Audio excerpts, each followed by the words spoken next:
Welcome to my channel Sangeeta सिलाई friends आज हम इस वीडियो में सिंपल ब्लाउज की कटिंग जानेंगे। और इसमें बहुत सारी जो ब्लाउज हमारी होती है उसमें दिक्कत आती है, जैसे आर्म होल के पास झोल आता है, हमारे शोल्डर गिरते हैं। तो अगर आप इस कटिंग को देख लिए तो इस तरह से अगर आप कटिंग करेंगे तो आपके जो आर्म होल के पास झोल आता है और जो शोल्डर गिरते हैं वो कभी नहीं गिरेंगे। तो वीडियो को लास्ट तक देखेंगे तभी आपको समझ में आएगा। तो इस तरह से आप किसी भी साइज के जो ब्लाउज है सिंपल उसकी कटिंग कर सकते हैं। तो सबसे पहले हमारे फ्रेंड्स चैनल को सब्सक्राइब कर दीजिए और लाइक तभी कीजिएगा जब आपको ये कटिंग समझ में आएगा और पसंद आएगा। तो चलिए आपका सामान लेते हुए वीडियो को स्टार्ट करते हैं। तो फ्रेंड्स हम इस वीडियो में जो हमारा ब्लाउज सिला हुआ है उसी से नाप लेके आज हम ब्लाउज की कटिंग करेंगे। तो ये हमने जो ब्लाउज लिया है ये हमारा पहले से ही सिला हुआ है और इसी के साइज के अनुसार हमें ब्लाउज की कटिंग करनी है। तो इससे हम नाप लेने का तरीका जान लेते हैं। तो देखिए हम शोल्डर के यहाँ से और नीचे तक हम यहाँ तक नाप लेंगे। तो जो हमारी ब्लाउज की लंबाई है वो 14.5 इंच की है, यानी 14.5 इंच की है। तो इस तरह से हम इसका जो नाप है किसी भी कागज़ पे पहले लिख लेंगे। तो हम कागज़ पे इसका पहले नाप लिख लेते हैं, उसके बाद से हम ब्लाउज की कटिंग करेंगे। तो देखिए ब्लाउज की जो लंबाई है हमारा मतलब 15 इंच लिख लेते हैं पूरी लंबाई। और जो हमारा गला है गले का नाप ले लेते हैं, जो हमारा बैक गला है उसका नाप ले लेते हैं। तो हम यहाँ से नाप लेते हैं जहाँ से हमारा शोल्डर जॉइंट है, तो वहाँ से हम नाप लेंगे। तो देखिए यहाँ से हम ऐसे इंची टेप को रखेंगे और गले को अच्छे से करते हुए देखिए हमारे 9 इंच पे जो पूरा गला है 9 इंच तक आया है। तो यहाँ पे हम 9 गले की जो लंबाई है वो 9 इंच लिख लेंगे। तो पीछे का जो गला है हमारा 9 इंच है, तो यहाँ पे हम 9 लिख लेंगे, 9 इंच लिख लेंगे। तो ऐसे हमें लिख लेना है। और पीछे जो गला है और लंबाई है बस पीछे हम इसी का नाप लेंगे। आगे हम इसका फिटिंग का नाप जान लेते हैं कि फिटिंग हमारी साइज जो है ब्लाउज किस साइज की है। देखिए जिस तरफ से हमारा हुक लगा है, जिस तरफ हमारा हुक जो लगा है उस तरफ से हम नाप लेते हैं। तो ये हमारा हुक वाला एरिया है, तो इसी तरफ से हम नाप लेंगे। जो हमारी बढ़ती पट्टी है हाई वाली उधर से हम नाप नहीं लेंगे। तो इस तरफ से हमें हमेशा नाप लेना चाहिए। तो यहाँ से जो हमारा फिटिंग का निशान है वहाँ से लेके यहाँ तक हमारा 9.5 का आ रहा है, यानी 9.5 इंच का जो फिटिंग है हमारा आ रहा है, यानी 38 इंच का हमारा फिटिंग है ब्लाउज का। तो यहाँ पे हम फिटिंग का भी नाप लिख लेंगे ब्लाउज का।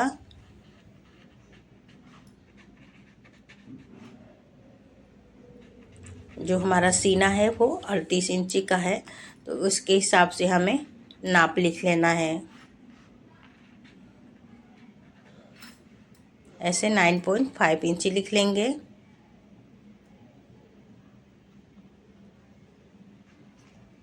अब हम आगे के गले का नाप लेंगे।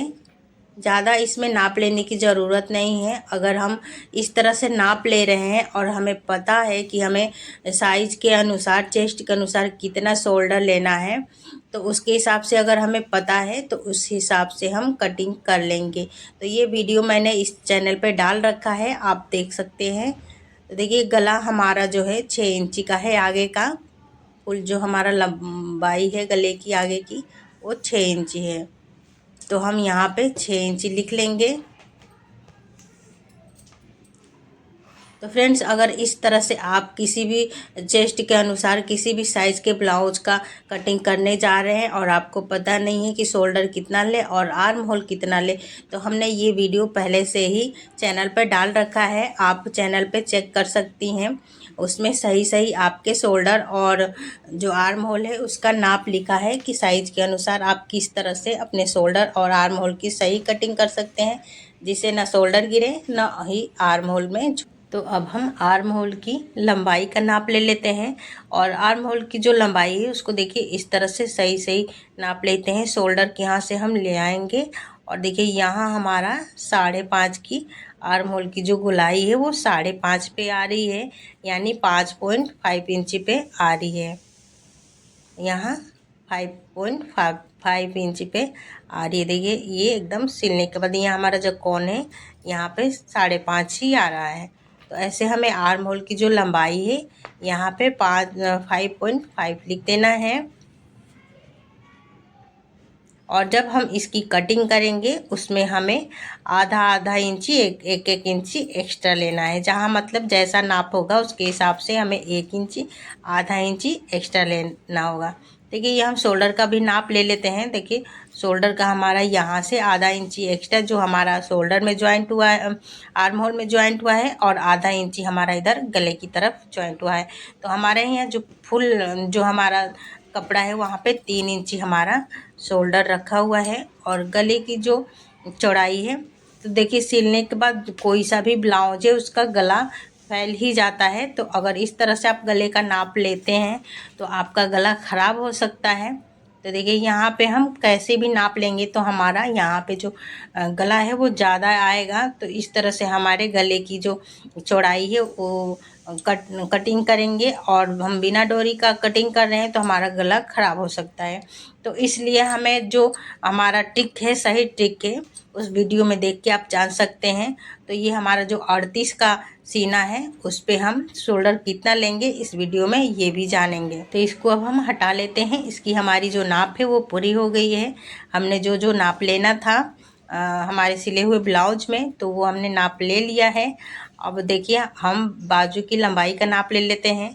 तो आप इस तरह से अपने बाजू की लंबाई का भी नाप लेके उसमें 1 से आधा इंच ज्वाइंट कर जोड़ सकती हैं एक्स्ट्रा। तो उसके बाद हमारा जो मेन फैब्रिक है उसको ले लेंगे। और ये अस्तर वाले हम ब्लाउज की कटिंग कर रहे हैं। तो देखिए ये हमारा मेन फैब्रिक पे ही कटिंग कर रहे हैं, इसी पे समझ लेते हैं। तो ये हमारा सीधा जो पार्ट है वो अंदर की तरफ रहेगा। किसी भी ब्लाउज की अगर कटिंग कर रहे हैं या सूट किसी भी चीज़ का कटिंग कर रहे हैं तो जो सीधा पार्ट है वो अंदर की तरफ हमेशा रखना चाहिए, और जो हमारा उल्टा पार्ट है वो हम ऊपर की तरफ रखेंगे। तो ऐसे हमें कपड़े रखने का भी हमें तरीका आना चाहिए कि किस तरह से हम कपड़े को रखें और किस तरह से हम उसका नाप लें। तो ऐसे हमने रख लिया है। तो देखिए हमने कपड़े को सही सही रख लिया है। और जो हमारा बंद एरिया है वो हमने अपनी तरफ रखा है। पहले सबसे पहले हम नीचे का जो किनारी है उसका किनारी मोटा होता है, मोटे कपड़े में किनारी होता है, तो उसको हम पहले बराबर से लाइन बना के उसको कटिंग करके हम निकाल लेंगे। निकालने के बाद सबसे पहले हम लंबाई का नाप लेंगे। तो देखिए हमने फुल लंबाई हमारा 15 इंची है, तो हमने यहाँ पे 15.5 इंच लिया है, यानी 15.5 पे हमें ऐसे लेना है और निशान लगा देना है। तो ऐसे लेना है। और जो भी हमारा ब्लाउज का नाप है उसमें से हम 1 इंची एक्स्ट्रा लेंगे। और ऐसे हमें 15 यानी 16 इंची पे हम टोटल 16 इंची पे निशान लगाए हैं, नीचे का भी आधा इंची लेके। अब हम शोल्डर का नाप लेते हैं। तो शोल्डर हमारा 5.5 इंची का रहेगा, यानी 5.5 इंची का रहेगा। पूरा शोल्डर हमारा 5.5 का रहेगा। इसी में से हम गले की भी कटिंग करेंगे। अब हम आर्म होल की लंबाई लेंगे। तो देखिए आर्म होल की लंबाई भी हम 6 इंच रख रहे हैं। हम आधा इंची इसमें एक्स्ट्रा जोड़ रहे हैं, क्योंकि आधा इंची हमारा पहले से ही शोल्डर में जुड़ा हुआ है और आधा इंची हम इसमें लेंगे एक्स्ट्रा। तो हम 6 इंची टोटल जो हमारी आर्म होल की लंबाई है वो 6 इंची रखेंगे। अब हम फिटिंग का नाप लेंगे। तो फिटिंग जो हमारा था वो 9.5 का था, 9.5 इंची का था। तो ऐसे हम 9.5 इंची पे ऐसे निशान लगा लेंगे। और जो 2 इंची है हम एक्स्ट्रा मार्जिन के लिए ले लेंगे। और इस तरह से हम दोनों लाइन को नीचे तक लाएंगे। तो ऐसे हमें जो हमारा नाप है वो हमारा हो गया है। अब जो हमारा मेन टॉपिक है कि आर्म होल की गोलाई कितना रखें। देखिए आर्म होल की गोलाई हमेशा हमें आधा 1 इंची पे रखना चाहिए, क्योंकि हम अगर 1.5 इंची पे ले रहे हैं तो इस वजह से हमारे आर्म होल में झोल आ सकता है। तो हमें आर्म होल की लंबाई जो है गोलाई जो है 1 इंची पे ही रखनी चाहिए। अब हम गले का नाप ले रहे हैं, तो हम गले की जो चौड़ाई है वो 2 इंची रख रहे हैं, क्योंकि ये हमारा बिना डोरी का गला है, तो 2 इंची हमारा इस नाप में परफेक्ट बैठेगा। गले की लंबाई हम 10 इंची रख रहे हैं। 9 इंची का जो हमारा गला था, 9.5 इंच का गला था, तो हम इसमें आधा इंची एक्स्ट्रा और ले रहे हैं, और आधा इंची एक्स्ट्रा और लेंगे जो शोल्डर में हमारा जॉइंट होगा, कटेगा। तो हम टोटल लंबाई जो है 10 इंची गले की रख रहे हैं। ऐसे 10 इंची रख लेना है, और गले की गोलाई हम ऐसे दे देंगे। तो गले पे हमारा जो गला है, अगर सिले हुए ब्लाउज से नाप ले रहे हैं, उससे हम 1 इंची गले में एक्स्ट्रा लेंगे, और ऐसे हमें कटिंग कर लेना है। देखिए, पहले गले की हम यहाँ से कटिंग करेंगे, तो आधा इंची हमने एक्स्ट्रा और क्यों लिया है यहाँ हम देख लेते हैं। तो यहाँ से हम जो हमारा आधा इंची हमने एक्स्ट्रा लिया है, तो यहाँ से हम गले की तरफ से आधा इंची डाउन करेंगे। इस तरह से अगर हम गले की तरफ से डाउन देते हैं तो जो हमारा गला है वो एकदम से चिपक के आएगा, गले हमारे जो शोल्डर है वो गिरेंगे नहीं। तो हमें आधा इंची हमने यहाँ पे एक्स्ट्रा जो लिया था वो कटिंग करके हमने निकाल दिया है। तो इस तरह से हमें गले की भी जो नाप है वो लेना है, और शोल्डर को हमें इस तरह से कटिंग करना है। इस तरह से अगर हम शोल्डर की कटिंग कर रहे हैं तो हमारा शोल्डर कभी नहीं गिरेगा, और इस तरह से हमें जो हमारा बैक पार्ट है वो कटिंग हो जाएगा। तो ये देखिए, जो हमारा बैक पार्ट है उसकी कटिंग हो गई है। अब हम फ्रंट पार्ट की कटिंग जान लेते हैं। तो जो हमारा एक्स्ट्रा कपड़ा बचा है उसको हम आगे की तरफ कर लेंगे, और करने के बाद जो हमने बैक की कटिंग की है उसको हम ऐसे रखेंगे। सिंपल सा रख लेना है, इसमें कुछ नहीं करना है। और जो हमारी आर्म होल की गोलाई है उसको यहाँ पे ऐसे हम निशान लगा लेंगे, शोल्डर पे भी निशान लगा लेंगे, और नीचे का एरिया है वहाँ पे भी हम ऐसे बराबर निशान लगा लेंगे। अब हमारा बैक एरिया है, तो बैक में भी हम एकदम बराबर से ऐसे निशान लगा लेंगे, और ऐसे हमें 3 तरफ से निशान लगा लेना है। और अब हम जो हमारा फ्रंट नेक है उसको हम यहाँ पे 6.5 इंची का लेंगे। गला हमारा 6 इंची का था, तो हम 6.5 पे लेंगे, और इस लाइन को हम आगे मिला लेंगे, और यहाँ से हम आधा इंची एक्स्ट्रा फ्रंट नेक में और लेंगे। देखिए ऐसे, तो ऐसे हमें एक्स्ट्रा और लेना है आधा इंची। इस तरह से हम अगर गले की नाप लेते हैं तो हमारे गले की जो शेप है एकदम बढ़िया बैठती है। और यहाँ नीचे हम 2 से 2.5 इंची एक्स्ट्रा और लेंगे, तो ऐसे हमें लेना है। और जो हमारा गले की गोलाई है उसको हम किस तरह से कटिंग करेंगे तो उसको भी जान लेते हैं। पहले हमारा एक्स्ट्रा कपड़ा हम निकाल ले। तो ऐसे हम गले की देखिए ऐसे गोलाई दे देनी है। अगर इस तरह से हम कटिंग करते हैं तो हमारा गला है एकदम परफेक्ट गोल बैठेगा। अब हम आर्म होल की जो आधा इंची की छटाई होती है उसको जान लेते हैं। तो सबसे पहले हम 2 इंची का फिटिंग का नाप का निशान लगा लेते हैं ऐसे, और निशान लगाने के बाद हम जहाँ टेकिंग लगाएंगे वहाँ पे देखिए हमने 3.5 इंच पर टेकिंग से हमें यहाँ पे लगाना है, और यहीं से हम आधा इंची का देते हुए एक और लाइन बनानी है इस तरह से, और ऊपर से हमें यहाँ तक मिला देना है। और इस तरह से हमें जो हमारा फ्रंट है उसकी भी ऐसे हमें कटिंग कर लेनी है। तो ऐसे हमें कटिंग कर लेनी है।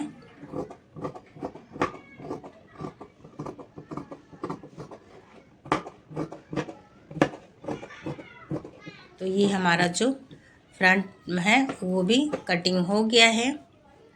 देखिए एकदम सिंपल सा कटिंग हो गया है। अगर इस तरह से आप अपने ब्लाउज की कटिंग करते हैं तो आपके शोल्डर कभी नहीं गिरेंगे, और आपका आर्म होल की जो झोल आता है वो भी कभी नहीं आएगा। तो देखिए अब हम टेकिंग लगाना जान लेते हैं। तो हम यहाँ से 4 इंची पे लगाएंगे, और ऊपर की जो लंबाई है वो भी हम जहाँ से निशान हमने लगाया वहाँ से 4 इंची पे लगाएंगे। देखिए सही तो बात ये है कि टेकिंग्स का भी कोई नाप नहीं होता है, ये अपने साइज के अनुसार ही टेकिंग्स का नाप लगता है। ये भी हर किसी साइज में एक नाप से टेकिंग्स का निशान नहीं लगाया जाता है। तो इस तरह से हम यहाँ से 3.5 इंच ले रहे हैं, लंबाई यहाँ से ऐसे बना दे रहे हैं और ऊपर भी हम 3.5 इंच पे यहाँ ऐसे कर लेते हैं और यहाँ से जो हमारी लंबाई है वहाँ तक ऐसे ले आएंगे। तो लंबाई का इसमें कोई सा भी नाप नहीं है, साइज के अनुसार हमारा जो टेकिंग्स का लंबाई होता है उसको लगाना है और ऐसे राउंड शेप देते हुए हमें देख लेना है कि हमारा टेकिंग का जो निशान है वो सही बैठा है कि नहीं बैठा है। अगर हमारा राउंड शेप अच्छा बैठता है तो समझ लीजिए कि हमारा जो टेकिंग्स का निशान है वो भी एकदम परफेक्ट बैठा है। तो इस तरह से हमारा फ्रंट हो गया है। बैक में भी हम जो हमारा बैक प्लेट होता है, टेकिंग्स होता है, वहाँ पे भी हम यहाँ पे निशान लगा देते हैं। तो यहाँ पे भी हम 4.5 पे निशान लगा लेते हैं और लंबाई भी हम 4.5 का ही रख लेंगे। तो इस तरह से हमें टेकिंग्स का भी निशान लगा लेना है और जो नीचे का टेकिंग्स है उसको हम 1 से 1.5 इंची चौड़ा कपड़ा पकड़ के सिलाई कर लेंगे और हम यहाँ पे थोड़ा थोड़ा ही कपड़ा पकड़ते हैं, यानी आधा इंची में ही टेकिंग्स लगा देते हैं। तो ये हमारे जो 4 टेकिंग्स है फ्रंट में वो भी हो गए हैं और जो ये हमारा बैक है वो भी हो गया है। तो ये आपको कटिंग कैसा लगा? आई होप कि आपको समझ में आया होगा। अगर नहीं समझ में आएगा तो हमें कमेंट करके ज़रूर बताइएगा और इस तरह से अपने ब्लाउज की कटिंग एक बार ज़रूर कीजिएगा और तब कमेंट करके ज़रूर बताइएगा। तो तब तक के लिए नमस्ते।